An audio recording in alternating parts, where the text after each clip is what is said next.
എന്റെ ഒരു ഫ്ലോ പോയി. ഒരു പെട്ടെന്ന് നിന്റെ വായിന്ന് സ്റ്റിക്കി റൈസ് എന്നൊക്കെ കേട്ടപ്പോഴേ എനിക്ക് അക്സെപ്റ്റ് ചെയ്യാൻ പറ്റിയില്ല. ഓക്കെ ശരി. ഓക്കെ അപ്പോ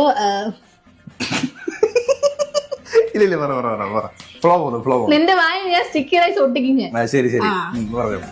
ഇത് ഒരു തായ് ഡെസേർട്ടാണ്. ഇതൊരു തായ് ഡെസേർട്ടാ. അപ്പൊ നമ്മൾ ഇത് ഉണ്ടാക്കാൻ പോവാ എന്തായാലും. അപ്പൊ ഇതിന് വേണ്ടത് തായ് റൈസോ അല്ലെങ്കിൽ ജാസ്മിൻ റൈസോ ആണ്. ഇത് രണ്ടും നമുക്ക് ഇല്ലാത്തതുകൊണ്ട് ഞാൻ ബസ്മതി റൈസ് വെള്ളത്തിലിട്ട് കുതിർത്ത് വെച്ചിട്ടുണ്ട്. ഒരു പാത്രത്തിലിട്ട് നല്ലോണം വേവിക്കണം. അപ്പൊ ഗൈസ് നിങ്ങൾ തായ്ലൻഡ് കാര്യം കഴിക്കുന്ന സ്റ്റിക്കി റൈസ് ആണ്. ഇതൊരു ഡെസേർട്ടാണ്. കാരണം ഇത് കഴിച്ചു കഴിഞ്ഞാൽ വേറെ എവിടെയെങ്കിലും പോയി സ്റ്റിക്കി ആയിട്ട് ഒട്ടിയിരിക്കാനുള്ള ചാൻസ് ഉണ്ട് കേട്ടോ.